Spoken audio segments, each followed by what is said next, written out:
करता हूँ हरिओम, तो ये मंत्र कोटि में तो नहीं आएगा, इसका जप कीर्तन कर सकते हैं पवित्र अवस्था? नहीं, प्रणव तो महान मंत्र ही है, उद्गीत है, बिना गुरु के इसका जप नहीं करना चाहिए। तो मेरे इष्ट श्री हरि हैं, तो फिर क्या श्री हरि हैं मेरे इष्ट, तो मैं क्या नहीं तो नाम जप करो भगवान के। हाँ, प्रणव को तभी जपना चाहिए, या प्रणव लगे मंत्र को तभी जपना चाहिए जब गुरु प्रदत्त हो, तभी वो सफल हो पाएगा। ऐसे नहीं है, ऋषि परंपरा रही है तो अपने गुरुजनों से जो मंत्र मिलता है उसी से सिद्धावस्था प्राप्त होती है, नहीं और विघ्न आ जाएगा। मनमानी मंत्र जपने से कामादि दोष प्रकट हो जाएंगे। चित्रकूट में हम एक महात्मा रात्रि के समय देखा तो मंदाकिनी की एक शिला बीच में पड़ी हुई थी, उस शिला में कम्बल ओढ़े, ठीक जेठ के महीने की बात, गर्मी, जेठ के महीने में बहुत गर्मी होती है, तपती हुई गर्मी के समय के बाद वो ओढ़े, तो हमें लगा कि ये मृत है क्या। तो जो वहाँ हमें लिवा गए थे उनका नाम युगल किशोर था, तो कहा युगल किशोर ये मृत है या जिंदा है? उनका जिंदा। उनका जिंदा और कम्बल ओढ़े और ऐसे पत्थर के टुकड़े पर ऐसे रात। बोले बड़े निरपेक्ष महापुरुष है, किसी से बात नहीं करते। तो जिद हमारी थी कि संतों के पीछे लगना, उनसे बात पकड़ना। तो अब अपने बाबा जी में बैठे, कभी तो निकलेंगे, डिस्टर्ब नहीं करेंगे।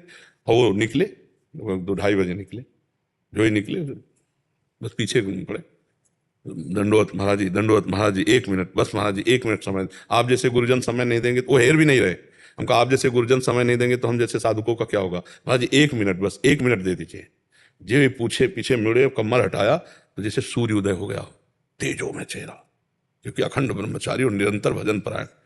आधा भींजा हुआ कंबल नीचे का और नशे में आंखें, भगवद अनुराग में, भगवद अनुराग की नशे के आगे मदा घोर नेत्रम, वो प्रेम के नेत्र अलग होते हैं। रोम रोम एकदम कांप गया कि अरे ये तो बड़े दिव्य महापुरुष। महाराज जी, महाराज जैसे किसी गरीब को धन मिल जाए तो हमका चल न दें, हमका महाराज जी 1 मिनट बैठ जाओ तो मुझे संतोष हो जाए। बैठ गए।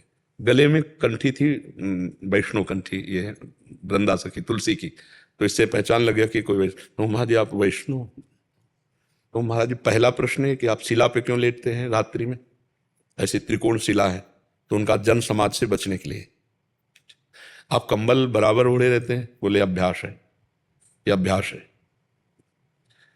महाराज जी कहते हैं मंत्र को पवित्र अवस्था में ही जपना चाहिए, अपवित्र अवस्था में जपने से दोष होता है, इसमें आपका क्या विचार है? तो उनका अपवित्र दशा में जब मंत्र जपा जाता है तो काम आदि वेग प्रचंड होकर के उसको परास्त कर देते हैं, और गुरु मंत्र विमुख होकर जब मंत्रों को जपा जाता है तो वो उसे परास्त कर देते हैं। इसलिए गुरु प्रदत्त हो और पवित्र अवस्था में ही मंत्र जपा जाए, उठते बैठते चलते फिरते नाम जप कर लेना चाहिए। तो महाराज जी एक प्रश्न और रह गया कि आप प्रसाद कहाँ पाते हैं? तो बोले बस एक बार चित्रकूट की गलियों में घूमता हूँ, ना मांगता हूँ ना कुछ, अगर किसी ने दे दिया तो पा लिया, नहीं फिरा के शिला पे ऐसे रात दिन भजन परायण। अब उन महापुरुषों को ब्रह्म ज्ञान प्राप्त करने में कोई कठिनता थोड़ी है, तो ब्रह्म स्वरूप ही हो जाते हैं। इसीलिए भगवान की शरण होकर भजन करो और नाम जप करो, और जब प्रगट में किसी गुरु से मंत्र मिल जाए उनके श्रीमुख से, तब फिर उसमें मिला हुआ है भगवान, मिला हुआ मंत्र गुरु जी ने दे दिया है मंत्र, प्रणव दे दिया, हाँ तो खूब जपो उसको, फिर जपो। वही मैं बोला। तो जप में तो नहीं कर सकते ना, चलते फिरते अपवित्र अवस्था में तो हरिओम नहीं, श्री हरि।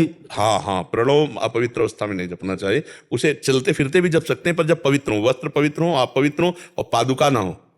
जैसे हम सोच लघु शंका आदि की पादुका, पादुका में ऐसे फिर मंत्र ने, या तो नवीन पादुका हो जिसमें आप बाथरूम भी ना गए हो, तो हमें लगता है कि प्रणव जपने के लिए पादुका की कोई आवश्यकता नहीं है। ऐसी जब समय जपे, और जब पादुका इसमें चल रहा है तो नाम जप करे। नाम भगवान का महामहिमा में है।